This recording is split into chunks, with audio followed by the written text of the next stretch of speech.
You are seconds away from quitting, not just tonight, for good. Your violin is at your feet. Your phone is in your hand. The rejection email is still open on the screen. You have made your decision, and then a stranger sits beside you. He sets something between you without a word. You don't look up. You almost don't, but you do. And when you see his face, the breath leaves your body. Because the man sitting 3 feet away from you, alone, on a cold bench at midnight in a New York subway station, is Keanu Reeves. And he's looking at you like you're the only person in the room. This is what happens next. The bench is cold. 14th Street, New York. Tuesday night, 11:52 p.m. You stopped crying. Around 10 o'clock now. You're past even that past feeling, past hoping, sitting in that flat gray place where people end up when they've run out of fight.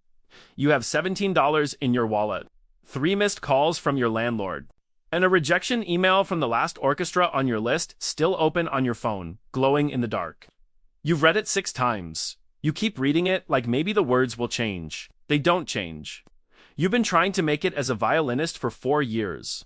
4 years of auditions, of hope, packed and unpacked like luggage, of pouring everything you have into rooms full of people who look at you and say, close, but no. Tonight was the last room. You're not going to look for another one. You've already decided. You sit there and watch strangers flood past everyone moving, everyone going somewhere, and you wonder when you started feeling like you were standing outside of your own life, pressing your face against the glass. You don't notice the man sit down beside you. Not until the brown paper bag lands softly on the bench between you. You didn't ask for company. You didn't ask for anything. But something just arrived, and it's about to change every single thing. Grilled cheese from the diner on 8th, says the voice. I ordered 2 by accident. My body is 48 years old, and it simply won't allow it. You look up, your brain stops. Because the man beside you, no cameras, no bodyguard, no sign of anything except a worn black jacket and boots that have lived in, is Keanu Reeves. He is not looking at you the way fans expect. He's not performing warmth. He's not doing a kindness for an audience. He is just there, tired, real, looking at the sandwich bag like it needs an advocate. No strings, he says. It's just cheese. You laugh. You didn't mean to. It comes out cracked and sudden. The kind of laugh that was hiding behind tears all night, and something in his face changes when he hears it. Not pity. Something quieter. He looks at you directly, fully, the way almost no one ever does. Rough night? You mean to say, I'm fine. You hear yourself say, I've been trying for 4 years to make it as a violinist. Tonight was my last audition. I got rejected. I think I'm done. He doesn't flinch, doesn't immediately push back, doesn't reach for the easy line. He asks, when did you first play? 8 years old. My grandmother taught me. Do you still play like she's in the room? 4 words. 1 question. And something you buried months ago, something you forgot was even there, starts breaking through the surface. You think you're about to get a speech? You think he's going to tell you not to give up? You have no idea what he's actually about to say. Your train comes. You don't get on it. You sit on that cold bench and you talk. Really talk. In the way you forgot was possible, and he doesn't lead with wisdom. He leads with failure. He tells you about a film he made that nobody watched. How he sat in a car afterward alone and decided he was finished. How the industry had looked right through him and he had started to believe it. I sat somewhere a lot like this, he says, and I made the same decision you're making right now. You stare at him.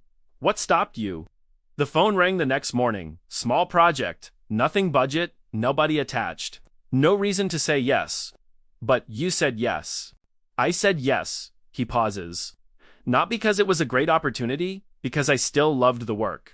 And when I picked up, I realized I had never actually been rejected by the thing I loved, only by the people judging it. He looks at you then, fully, quietly.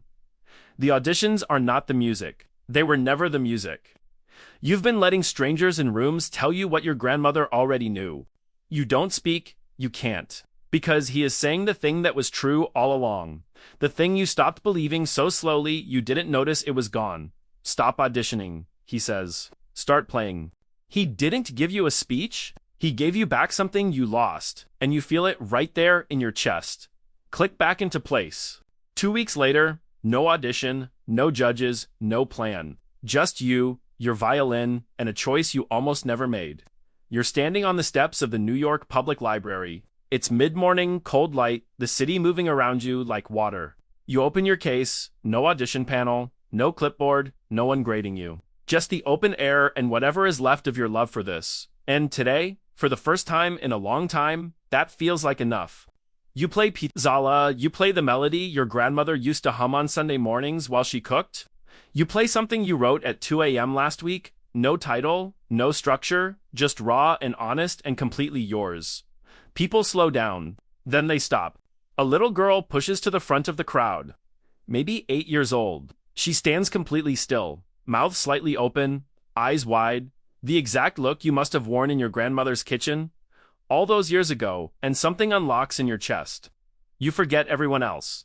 You play the rest of the set to her, only her, like she is the only person in the world. Like, this is the only thing that matters. Afterward, when the crowd has scattered and you're packing up, you find something tucked beneath the coins at the bottom of your case.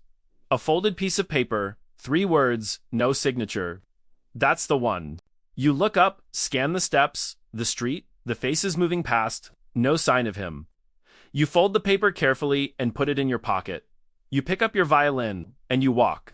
You never see him again, but you don't need to, because the version of you that was ready to quit, that person is gone.